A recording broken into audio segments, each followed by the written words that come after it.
Welcome back, everybody, to episode 5 of Kind Inside the Treatment Room. Today, our guest is Sandi. She's the founder of Her Earth Medicine. She's a naturopath and traditional Chinese medicine practitioner. Sandi, how are you? I'm really comfortable. Thank you. How are you? Nice and snug.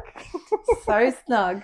We've got the electric heater on the bed at the moment because it's quite cold here on the Gold Coast. Well, cold for us. So we're very nice and toasty underneath these blankets. So first, what I'm going to do is just have a little look at your skin. We were talking earlier off camera just about a little bit of the rosacea around the cheek area. It's not too bad of a flare up for you at the moment, but we can see it still is there. So what we're going to do today is use the MV Skin Therapy range by Sharon. It's a really great range for sensitive skin and rosacea type of clients. Okay, so it's going to be very hydrating, nourishing, and calming. How does that sound? Sounds amazing. Beautiful. So for everyone listening today, can you share for us a little bit about your journey into naturopathy, Chinese medicine? What inspired you to create Her Earth Medicine? Shall I give you the short or the long story? Let's go for the long. Okay.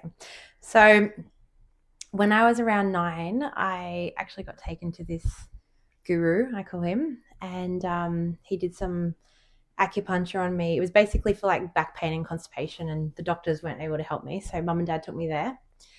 And within one session, he sort of fixed me. And I was like, wow, what is this? That's cool. And I remember saying to my mum, I'd like to do that when I grow up.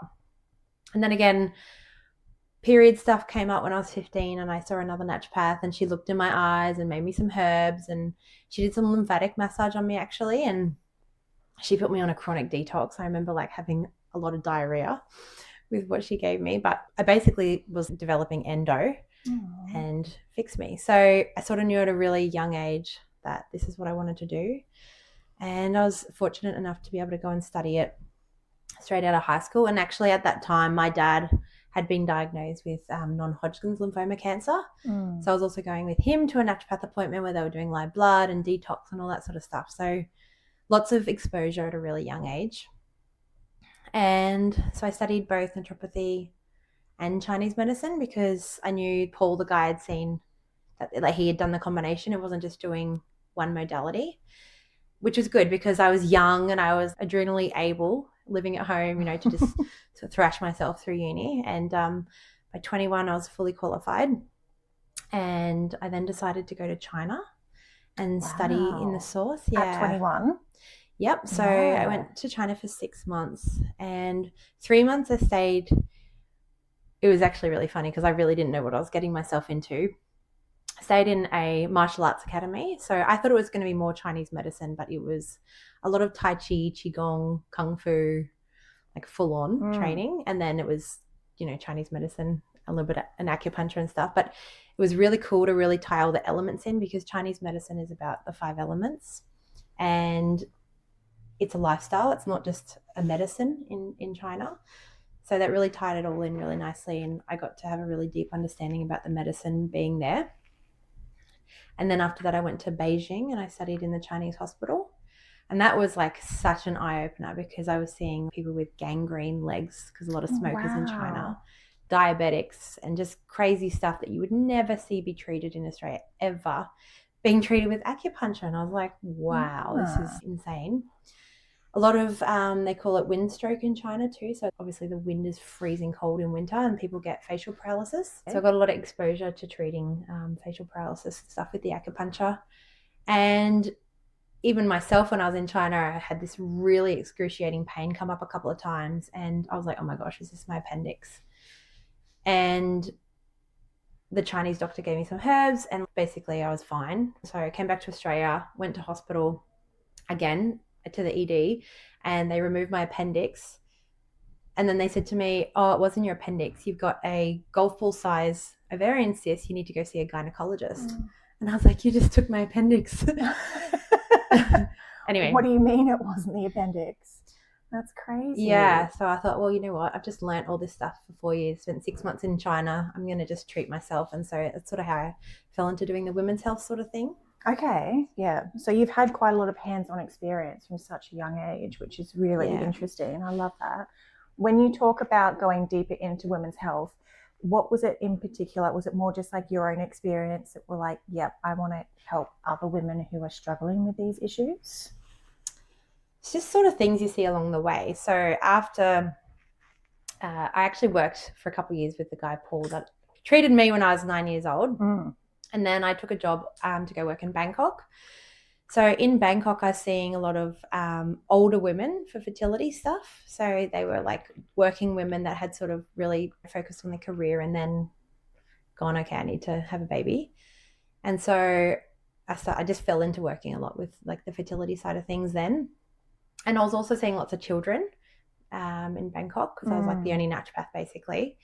And while I was in Bangkok, I actually did my Masters of Chinese Medicine through the Sydney University, which was really handy.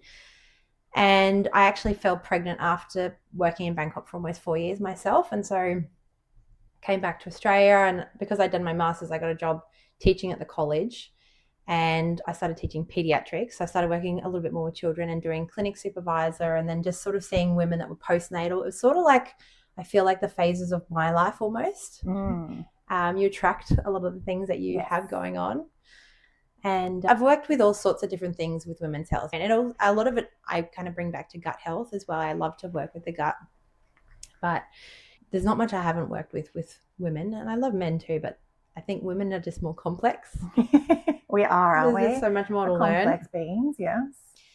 So talking about women's health, and let's focus in on more perimenopause side of things. So we understand a little bit about menopause, but speak to me about perimenopause. What exactly is that? So yeah, I'm really loving this conversation at the moment. And like I said, I feel like maybe it's because of, I'm 37. I don't have symptoms of perimenopause, but it's around me. Lots of people coming into clinic with it and not realizing that this is actually the years transitioning into menopause. Perimenopause can be for 10 years before menopause actually comes. So, it's something from your 35 plus that you could, and some women might even get it a bit earlier, but it's like a roller coaster of your hormones. And this is where so many women are like, they just come into clinic and they're like, it's my hormones. Something's going on with my hormones. And it's because there's just so many different things happening at once. And it depends on also seasons of life, like women are having babies later in life and they're breastfeeding. Obviously, that's going to change hormones. We're busier than ever. We're not just the village anymore where we just stay at home, raise the children, cook the food. We then juggle careers and do all the things, and it really impacts our hormonal health. Definitely. Yeah. I like to describe the 3 stages of menopause actually, because I think that really helps people go, oh yeah, that makes sense. So perimenopause is where you can have estrogen chaos. And so that's basically when estrogen does whatever it wants, basically. It can be really high. It can also be really low. And when you get that big drop, if you've got the high estrogen, that's when you can have a lot of those withdrawal symptoms of estrogen and feel very headachy and stuff like that. The high estrogen symptoms usually are the mood swings, the breast tenderness, the floody periods, the fibroids, the endo, all those kind of things. And then poor little progesterone generally starts to decline a little bit because estrogen and progesterone sort of need to be in harmony together to work really nicely. But a lot of the time we are thrashing ourselves with the amount of work and life pressures and everything. And cortisol, our stress hormone, is the one that helps us survive and to get out of danger. So when we're constantly busy, we're producing a lot more cortisol, and that really depletes our progesterone levels. Okay. And that means that we have low progesterone, high cortisol, high estrogen. And that's not fun for anyone. That's anxiety with all the breast tenderness and mood swings and heavy periods and all those kind of things. And then menopause is actually when you get the estrogen drops in menopause. And so that's when you usually get like extreme vaginal dryness, the hot flushes. And you can have hot flushes in the perimenopausal, but they're not really consistent. It might be like, oh, I just feel really hot at night. I'm not sure why. That's because you're having a low estrogen surge, basically. Well, the estrogen's dropped. And that's where you get those kind of flushing symptoms. And then menopause, you get the vaginal dryness and the night sweats. And postmenopause is generally where everything sort of flatlines out and you stop having the flushes and everything like that. You still might have vaginal dryness and the bone density becomes an issue, but the brain kind of rewires itself and it knows what to do. But it can be a really big roller coaster. And I think this is why I feel really passionate about sharing about perimenopause, because it's chaotic and so many women suffer in silence and don't think there's things that they can do to help themselves. But, you know, everyone comes in with their little quirks that's happening with their health, and everyone does experience things very differently. So it can be a very individualized picture, but there's general themes that happen very much. So you've got, say, for example, myself, almost 39, definitely thinking I'm entering or soon to enter perimenopause. I can just feel slight little shifts, slightly more psychotic with every period that comes each month, a little bit more ragey, the fatigue, the dryness in the skin, like the change in the skin and my sensitivity has just skyrocketed. So how do I know if that's symptoms of perimenopause or something else? I mean, remembering that perimenopause is like a 10-year sort of thing, you can kind of say I don't think anyone likes to title themselves with that. I think that's the big fear. It's like, oh, I can't say I'm in perimenopause. I'm in my 30s. But you've said some of the symptoms that exactly fit with that, like the dryness. That's the estrogen starting to drop a little bit. And then you might experience some of the estrogen chaotic symptoms as well, where it kind of goes up as well. Progesterone sounds like it's low because of some of the mood stuff you've said there, especially the rage. Like progesterone is really calming. And when we just don't have enough progesterone, we just feel very... And the liver gets really affected. And in Chinese medicine, we talk about liver qi stagnation, and that's kind of irritability, frustration. You can feel bloated, you can have constipation. And the best thing for liver qi stagnation is exercise. Okay. Moving the body, moving the qi. Definitely not doing enough of that. Yeah. And these are the things that I think, you know, rather than trying to take a hormone or something like that, I like to look at the foundations first before considering anything externally if we can. Like sleep is just so, so important. It's just so underrated. Good sleep hygiene is so important. So like not being on our phone before bed. Because sleep gets affected as progesterone drops. So a lot of the time people will take progesterone at night because it helps them sleep. And yeah, exercise, like you get busier, right? You've started podcasting, you're editing, you're probably sitting a lot more. It's like there's some things that you probably need to step back and go, all right, I need to prioritize me here. I need to make movement a foundation. I need to make sure I'm eating enough protein, getting enough sleep, staying off my phone at night. And alcohol is a really big one. I see that influences the health of menopause massively. And so many women are drinking just to cope with stress. And there's so many beautiful things that we can offer instead of alcohol to help you cope with stress, because the alcohol, I always say, just keep it for social, like just socially drink. Don't drink at home through the week. If you can do that, it's going to change the trajectory of your health massively. Definitely. Oh, this mask is looking so pretty. How's it feeling on your skin? So nice. Nice and cooling. So nice. So this is a kaolin clay based mask from the MV Skin Therapy range. It's absolutely incredible for the skin. So it's actually an ingestible grade kaolin clay. She sources a lot of her ingredients from Europe. So we know obviously in Europe they have a lot higher standards than what they do in Australia.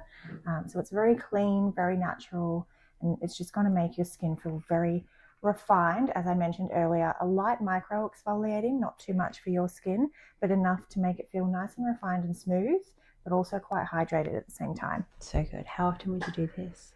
For your skin, I would probably just do it once a week. If you've got an event coming up, you would use it 3 times in that week leading up to the event. If you've got acne, I always recommend for people to do it 3 times a week in the first week as well. Just really help to draw everything out of the pores, and then pop down to once a week after that.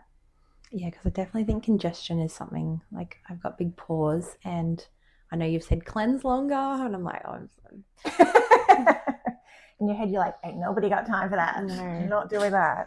The large pores as well could be due to collagen loss as you get older as well. I've always had them. You have? Yeah. Do you feel like they're getting a little bit larger and a bit more obvious as you do get older? No, I think they've always been pretty big.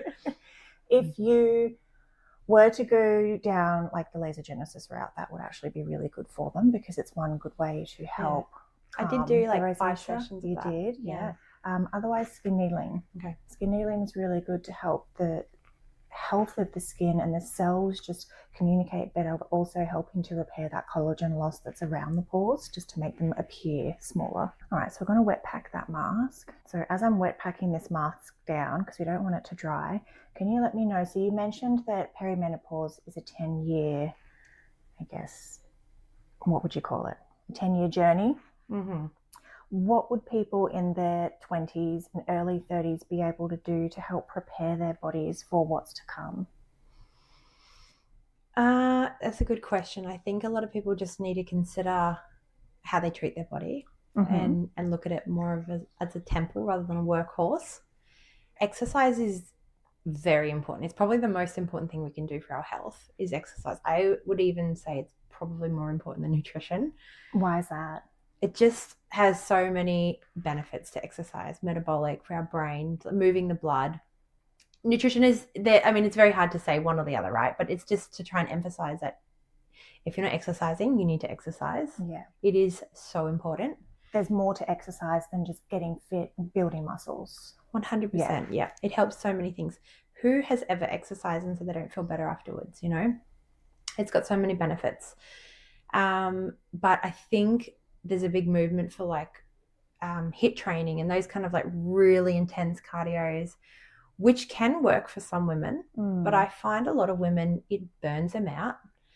Like myself included, I did 6 months of HIIT training at the gym when I first joined, and I was like, why am I so tired? Like, why do I actually feel worse? I'd feel good in the moment, but I didn't feel like I had the sustained energy to keep doing it.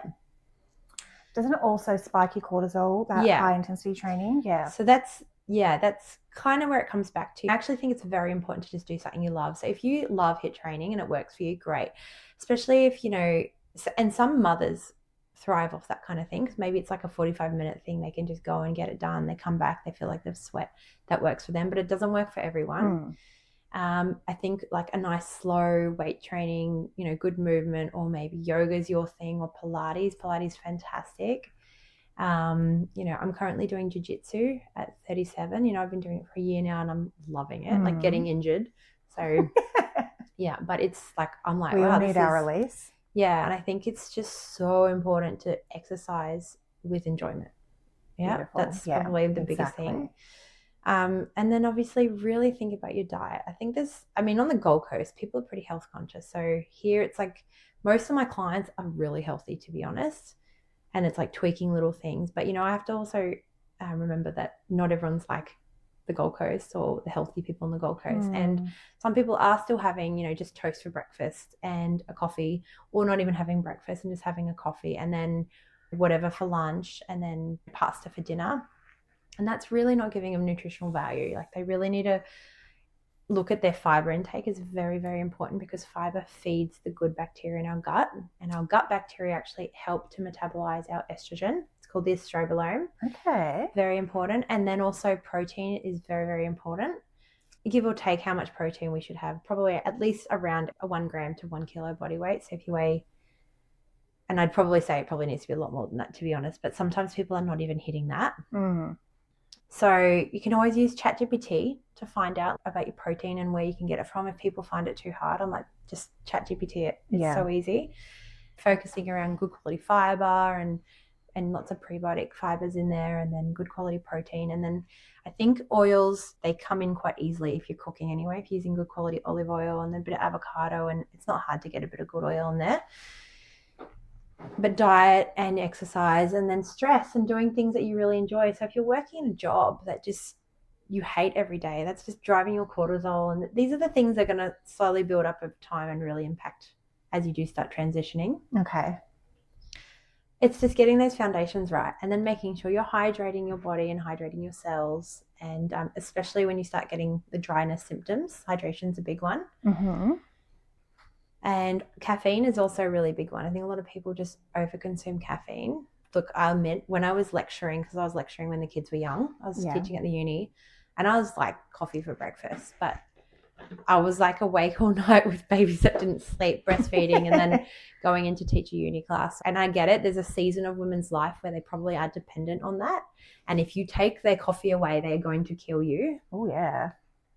So I don't dare do that to those women. But then My children sleep through the night now. They don't need me so much. Like, I had to get realistic with my caffeine intake, and that's why I now drink matcha, because there's so many more benefits to matcha over coffee. Yeah. I also think there's different ways to have your caffeine intake. So don't have it first thing as soon as you wake up before you've put anything else in your body. Make sure you're trying to get a little bit of fiber and a little bit of protein first, so you don't have that huge big spike in your cortisol. Absolutely. Yeah. And some people can make that change and they can feel okay. But some people that have flogged their adrenals for too long sort of just need to have a little bit of a break from it. Yeah. Definitely the way you have your coffee and when, because there's something called the cortisol awakening response, and it's basically when our cortisol is the highest peak in the morning. And if you go and dump coffee in that, you start affecting that cortisol awakening response. It means later on you're going to have a bigger crash and probably crave sugars, not feel very energetic. Yeah. So you're definitely getting real with your caffeine and how you have it, and how much you're having is really important as well. And so why is matcha different to coffee? Matcha has almost the same amount of caffeine. So you still get the perk that you get, but it has the L-theanine, which is a really nice amino acid that is calming. Yeah. It helps you focus and it stops those jitters and the blood sugar spike. It's grounded green tea too. So there's polyphenols. I mean, there's polyphenols in coffee too, but it's basically like a liquid. So you're getting grounded green tea. And then it's got a amazing polyphenol called EGCG, which is so good for breast health, for the gut. Like I prescribe it to a lot of my breast cancer patients. Okay. It's just got so many health benefits. It's really like a medicine. Yeah. Well, that's so good to know. But you have to have good quality matcha. And I will say this, I tried so many brands and I didn't find any good ones at the health food shop. I had to find a local brand that I even got to go in there and try a bunch of their matchas and taste the quality. It was so good when I had good quality matcha over just like your general one. It makes all the difference. So if you're transitioning and trying matcha, you have to have a good one. Okay. I did see that on your socials. What brands would you suggest, or what do you look for in a good matcha? Generally, ceremonial grade is important. The brand I'm liking is Coco Mason.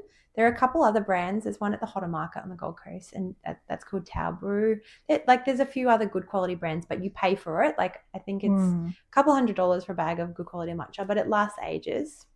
Okay. I just haven't found like Coles, Woolies, health food shops. They just don't have it.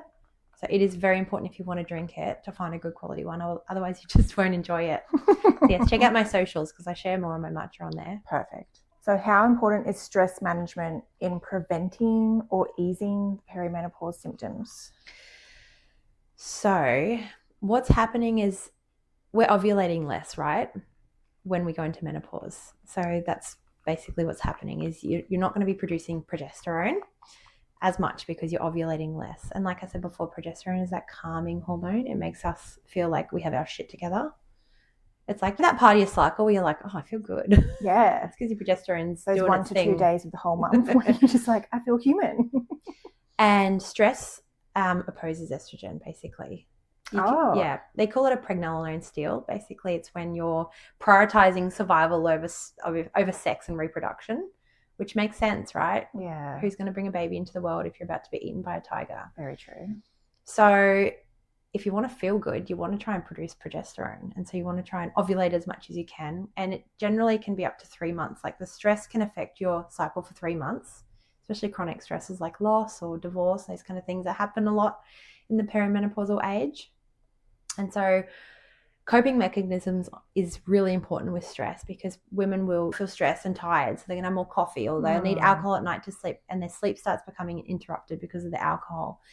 So going for healthier stress support like magnesium glycinate and withania, which is ashwagandha, or holy basil, which is tulsi, which you can get in a tea, is amazing as well. Acupuncture is a beautiful thing to help with the stress. So there's lots of things we can do that are healthy and exercise. Once again, exercise we enjoy is really, really important to look at to help our body coping with the stress and the changes and how that can impact our perimenopausal years. Because what's happening is in menopause, your ovaries are shutting down and your adrenal glands are about to take over the production of the little bit of sex hormone that you will produce. And if your adrenals are flogged, they don't do a very good job. Okay. And that's also why a lot of people put on weight in menopause, is because we actually produce estrone in our fat tissue. Estrone is E1. It's a type of estrogen. We have 3 different types of estrogen. And so the body will try and put on a little bit more weight to produce a bit more estrogen. And so that's why it's really important to nourish your adrenals and look after your adrenal health so that they can cope with that tiny little bit of production that they're supposed to deal with. And a lot of women find that they put on the weight, in the midriff area, because that's generally where we're going to store the estrone. And the cortisol will then exacerbate that and make them put on even more in that area. Okay. So stress is a big one. Stress is a big one. So everyone get more facials. Get more facials. Very calming. They're extremely stress relieving.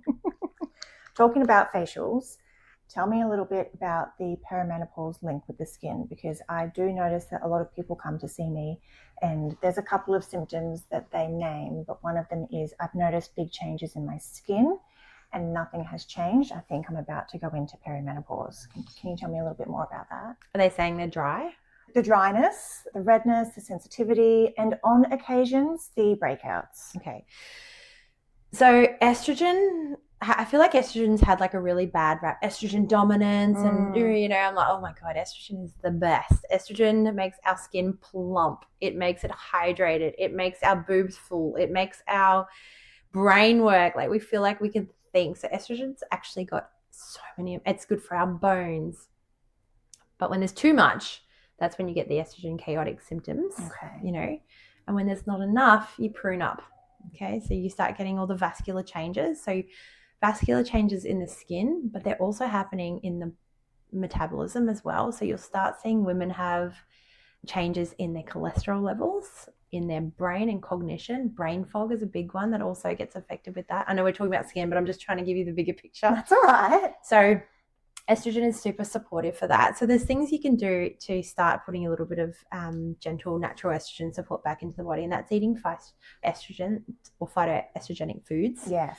So that's things like flax seeds are fantastic because they also have EPA in it, which is amazing for our skin. And I always say if you can just, have a tablespoon of grounded flax seeds, that's also fiber, so feeding the good microbiome in our gut. And it's phytoestrogenic, so it's going to give us a little bit of that little natural estrogen. And then there's alfalfa, and there's also red clover. It's a nice tea women can drink as well. And there's good quality non-genetically modified soy and tempeh is also another option. Sea buckthorn is a beautiful oil that's really good for skin when it gets dry, so they can actually supplement that orally.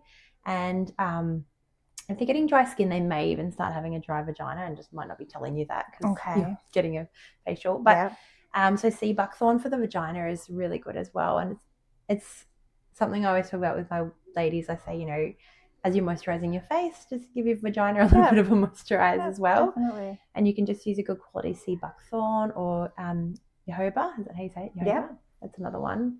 I make up a lot of creams for my ladies in clinic with a combination of things, but that's more like individualized, depending on symptoms. Of course, yeah. Yeah, hydration is also a really big thing for the skin because electrolyte loss will be a big thing. There's big shifts with what's happening there, calcium, magnesium, and so making sure they're remineralizing is very important, especially with the big sauna trend. I feel like so many people saunaing and not remineralizing and then dehydrating their cells chronically. So if you're saunaing, you need to be remineralizing. It's so important. Can't express that enough. Topically, you'd obviously have all the key things for that, but internally, I'd be trying to look at phytoestrogens and omegas. So even omega-3s would be another crucial thing to take for the skin. Very, very important. And then making sure, if they're doing things like you can take collagen, MSM helps with collagen as well, just kind of activate it a bit more because of the sulfur component in the MSM. We can do broccoli sprout extracts. They're really good. You can throw them in your smoothies. Yeah, I think I've named a lot. Yeah. That's probably all my brain can think about right now. And like personally, I find if I'm stressed and rushed, I get flushy, right? And it's just like a nervous system thing. It's my body's not coping as well with life. So trying to obviously find ways to keep stress low. Definitely, yes. So do you feel like women in their 20s and early 30s can do things with their current cycle to help reduce the symptoms down the track of perimenopause? Yeah, I mean, definitely. Everyone's symptoms are very individual because you'll have some women that might have like PCOS and some women might have endo. Some women might have a very general cycle. So it's kind of a very individualized sort of thing. But once again, those foundational things like we already chatted about. Yep. Diet, lifestyle, sleep quality, alcohol, enjoyment in your life, getting rid of things that aren't serving you and driving you more stress. They're the things I think in your 20s. Like, you don't want to go and load them with perimenopause stuff. They might start feeling like, what the hell? But your 30s, you start thinking about it, right? Yes, definitely. And as long as you haven't like thrashed yourself in your 20s, then there's less work to do. Yes. And you'll like notice a lot of women, like their hair changes. Like you get a fluffier face and eyebrows can thin and like, you know, so they're all metabolic changes, and it can be that insulin is a big issue. I do think insulin is a really important one to focus on. And when I say that, I'm just saying blood sugar stabilization. And so, you know, if you have coffee first thing in the morning, that's going to really throw out your blood sugars straight away.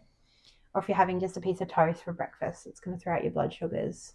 So you need to have some good quality fiber. I feel like everyone talks about protein, which is important. But fiber is actually very important. Fiber helps stabilize blood sugars, feeds the gut microbiome, helps us poo. And when you're talking about fiber, sorry to cut you off, you're talking about like cooked veggies, fruit, those sorts of fibers. Yeah. Prebiotic fibers, you know, garlic, onion, artichoke. Oh, pomegranate is an amazing one to start including in your breakfast. If you don't, you know, your whole grains are great because they're going to give you lots of different types of fibers. But then, yes, adding protein to that is very, very important because women are not getting enough protein, and that does help also stabilize blood sugars massively. Okay, perfect. But I think the big movement with protein is great, but let's not forget that there's massive rates of bowel cancer at the moment, and that fiber is very important. Okay, beautiful. So that will obviously help support your bowel. Yeah, too much protein is not good for our bowels, basically. Protein doesn't really fit into the gut health equation. When you look at all the researchers, everything's on plant-based, Mediterranean, prebiotics.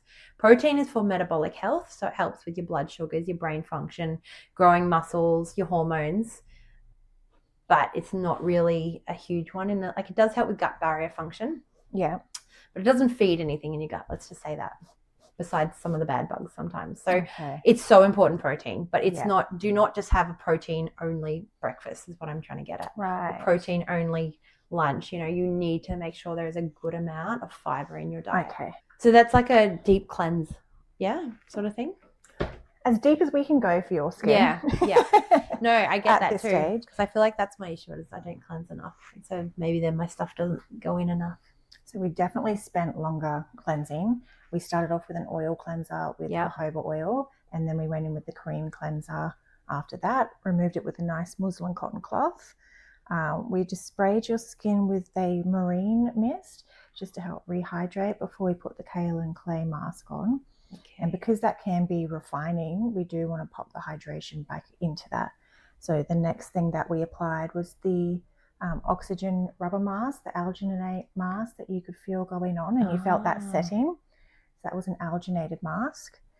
Now we're going to do a beautiful little massage and finish you off with some moisturizer and serum. Oh, nice. So Sandi, you've mentioned a lot about natural ways to help the hormones and rebalance the hormones and support them. What are your thoughts on HRT, so hormone replacement therapy? It used to be a big hell no from me. But in the last 5 or so years, I feel like, especially working alongside breast cancer and seeing some of the real chronic effects of what happens when we lower estrogen, and then delving into all that sort of stuff, and then really looking at the research around estrogen and cancers and stuff like that. There's actually a lot of research to say that it is fairly safe, and the risk can outweigh the safety and efficacy of it outweighs some of the like side effects, I guess. Okay. Of it being synthetic. And the thing is, right, so they actually call it menopause, MRT now, menopause replacement therapy. Oh. Menopausal replacement therapy, or menopausal hormone therapy, MHT.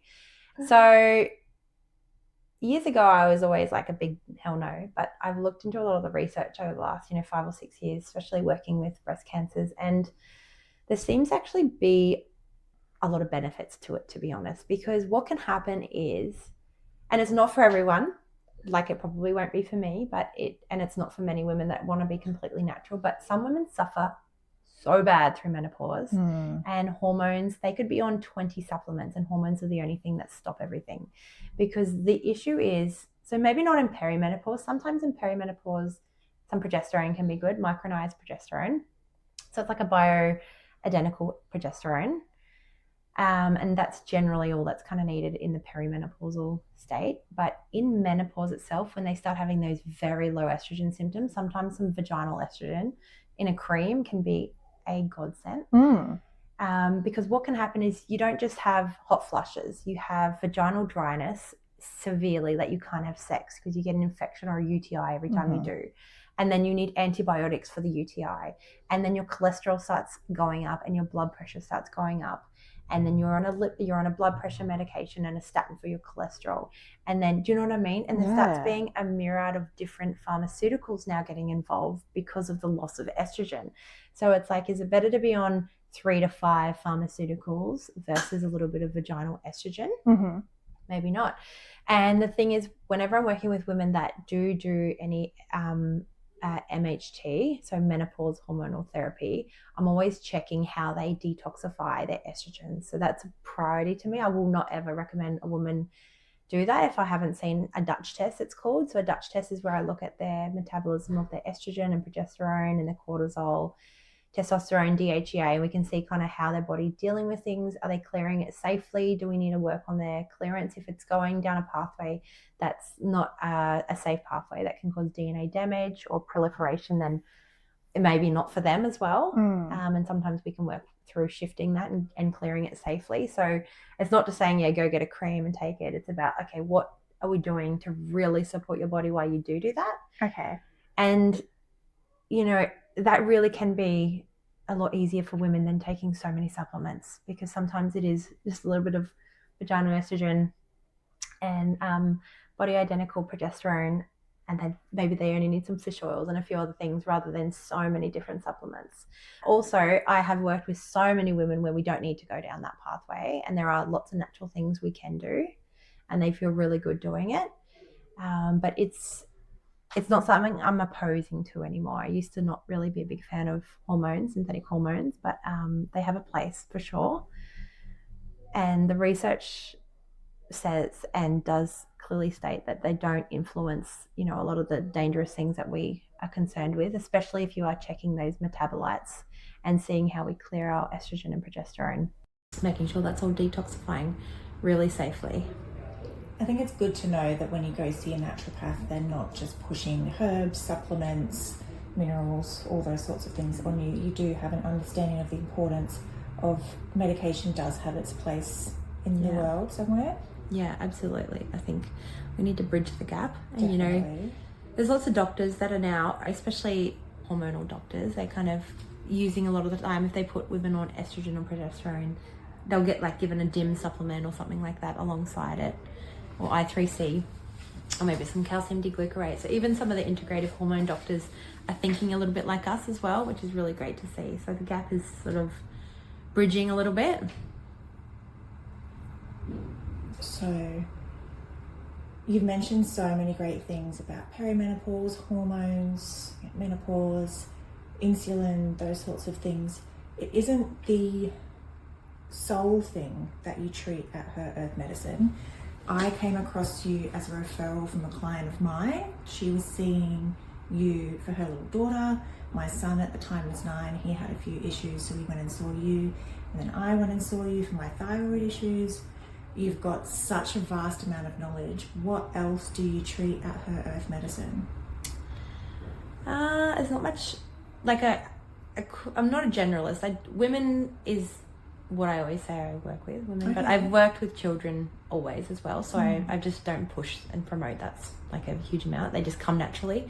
Sometimes I'll see the mother and work with them, and they might ask me about their child, and then next minute I'm seeing the child, or vice versa. They bring the child and then the mum's booking in. So you do it so well though. And I love hormones and I love the gut, and they kind of interlink very nicely, and it's really nice to really be solid in information that you're working with. So I feel like it's a nice area for me to really keep up to date in. Love training, love getting educated myself constantly.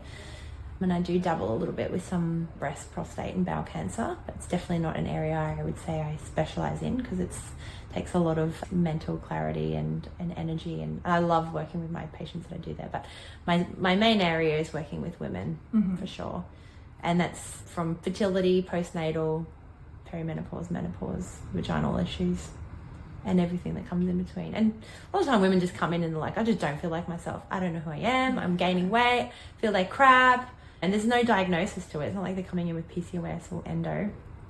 It's just we got to like fine tune some things and fix some things. And they're the ones that they get sent away from the doctor. And the doctor said, oh, your bloods look good. I'm sorry, there's nothing else we can do for you. And they leave just going, oh my gosh, that doesn't seem right. Something's wrong with me, Yeah, and so that's where we use functional medicine and functional testing to investigate a little bit further. So those tests do cost a little bit of money, but they're worthwhile because they save time and money in the long run when we can try and identify patterns and see things that we can correct and fix imbalances that we're finding in these tests. And alongside, obviously, history and treating the person as a person. I never just treat ever based off a test. I know some clinics might, but I really factor in the emotions of someone, the Chinese medicine aspect of someone, alongside all the functional medicine that we use. So for those that do want to come and see you, they don't have to come and see you in person, do they? No, we have online. We have online, absolutely. So for those that don't live close by or can't come and see you in person, you do what, like a telehealth? Telehealth? Yes, we have telehealth. We do. I have patients in Thailand because they practice over there. I have patients all through Europe, lots in Australia, all over Australia, WA, even Tasmania. Perfect. Well, I think that's all we have time to talk about today. I definitely want to have you back on the show, talking about so many other things for women's health. But for now, I think we've reached our time, unfortunately. Thank you so much for coming in. Thank you so much for the facial. You're most welcome.